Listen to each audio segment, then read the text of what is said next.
Contrasting results here over the weekend. Pirates won 3-0 comfortably at home, playing against Stade d'Abidjan, whereas Sundowns went down 1-0 to Raja Casablanca, having received 2 red cards in that game, Jay.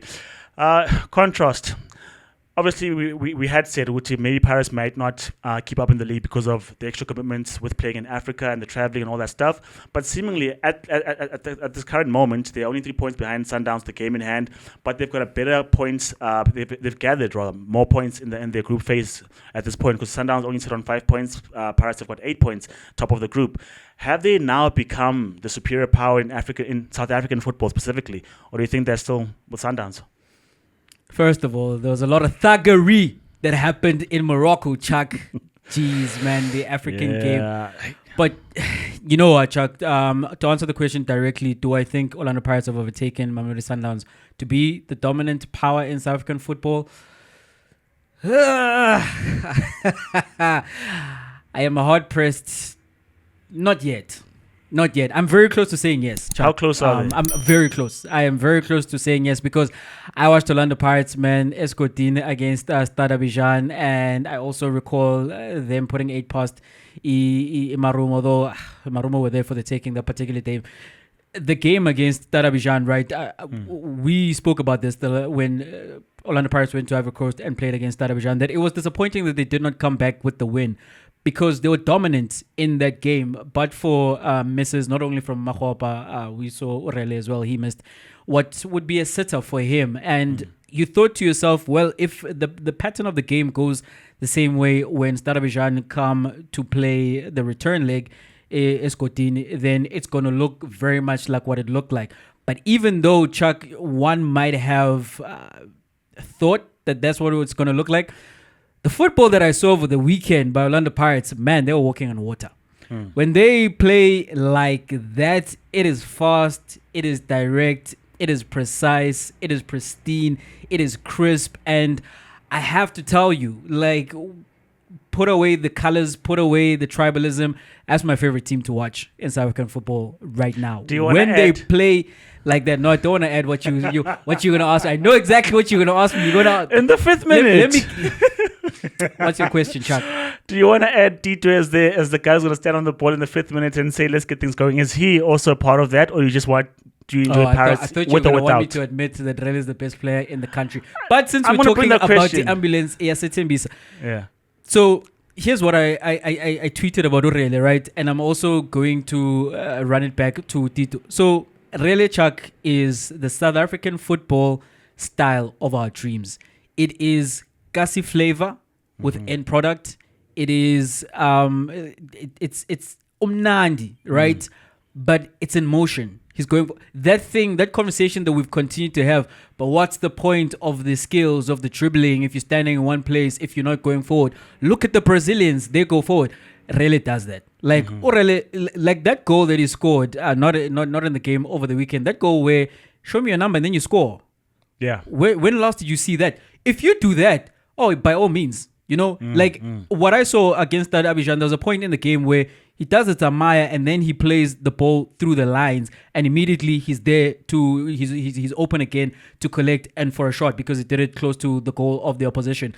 That right there, Chuck, is what we are thinking. It's what we are dreaming when we're talking about South African football in its highest form.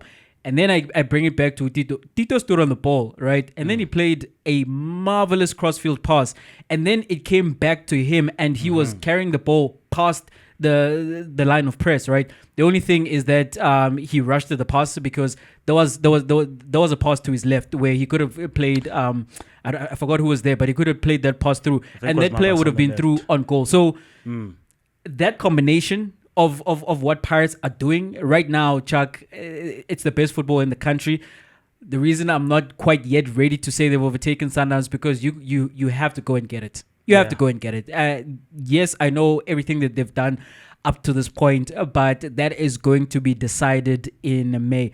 The question is, who's playing the best football in the country right now? It is Orlando Pirates, hands down. But if the question is, have they then now become the dominant team in the country? You don't put in the work the Sundowns have put in for close to a decade, and you just lose that mantle like that. So not quite ready yet, Chuck. Yeah. Okay, look, I'd actually have to agree with you that Pirates play good football, but it's sort of like I know it's a dagger, Jay, what we had with Arsenal. That they were leading for as long as they did, and they were flying high for as long as they did, but come May, they weren't champions. And you're like, okay, so in the end, you didn't have what it takes, but all along it looked like, So right now, Pirates look like, and I mean, look, with the African football, I think they're aided by the fact that there is a Stade Abidjan in their group, because I don't see any easy targets in Sundowns' group versus Paris, because, I mean, Al Ahly obviously is going to be difficult. Belouizdad will also be difficult, but Stade, everyone's going to have a field day against Stade Abidjan. So I think that helps them. But I think in terms of the football that they were playing, I think you're right. We were supposed to put 3 and more past them. We were supposed to score against Al Ahly, because in my mind, if we have beaten Al Ahly, we probably just need a point more and we're done, But I think we're good enough to get a win, I think, somewhere else. Home to Belouizdad or away to Al Ahly. I said it, away to Al Ahly we can get a point. So I think, Jay, I'd love to say they are, but they're not quite just yet, because Sundowns still have that thing about them, that aura about them, that teams from Africa respect them. People are finding out about Paris right now in terms of, they're that good, but people have been knowing about Mamelodi Sundowns, right? Number one. Number two, I still believe we would see the number of goals. I mean, yes, we scored 8 in one game, but when you look at their Cullen Cup run and their league with their much changed side by Umangoba, they still scored goals. They were still smooth. They were still purring. So I think they've got a bit more flexibility with their side, a bit more depth in terms of options that come off from the bench. And so I think not just yet, but we're running them close. And I think this is what we've always been looking for, a close title run and a team to actually challenge Mamelodi Sundowns. The fact that we're even having this question suggests that our football is in a good spot, in a good place. So I think not quite yet, but I think if we can get a clinical striker, Jay, if Mabasa is rusty, but he should have done better on the weekend. If Mabasa is scoring goals like he did at the back end of the season, then I can say yes confidently. I think if Mabasa is giving you goals once every 2 games, Chuck, whether that's a goal every 2 games or a hat trick every now and again, I think that's perfectly acceptable. Yeah. Particularly if you're then going to get the contributions that you are from your other forward players. Ngota right now, inevitably, as we know about young players, they have highs and dips. In terms of the goal scoring, he's maybe hit a little bit of a dip, but you expect, based on what you've seen from him thus far, that he's going to recover his form at some point. Really is special, and it just continues to trend upwards from that young man. In my eyes, that's a South African Neymar, Chuck, and he's continuing to put it all together. And yeah, I haven't been this excited about a youngster in South African football since Ukrim and what he was doing with Ajax, and before that, Jabu Pule. Maybe you want to say that. And yeah, I really am putting him in that category in terms of players we've seen at this age and at this stage of their careers. So I think if the supporting cast continues to support, and what you have then at the back as well is Usasani has really come into his own, looking like the future Pirates captain at this stage. But hopefully, because Sasani is also a 2000, they really are grooming them young at Pirates. Yeah.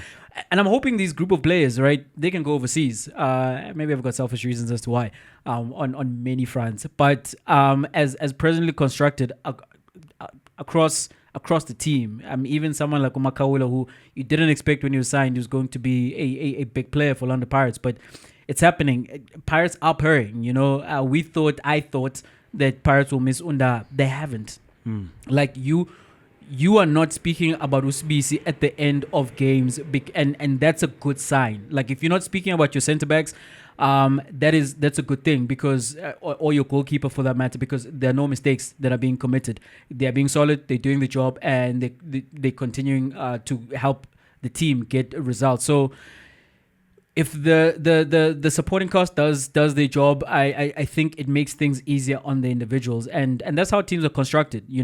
I'll say this as a final point, Chuck, in terms of whether Orlando Pirates have taken Sundowns or not. If Sundowns do not get out of the group stages in the CAF Champions League and Pirates do, I'd be ready to say that.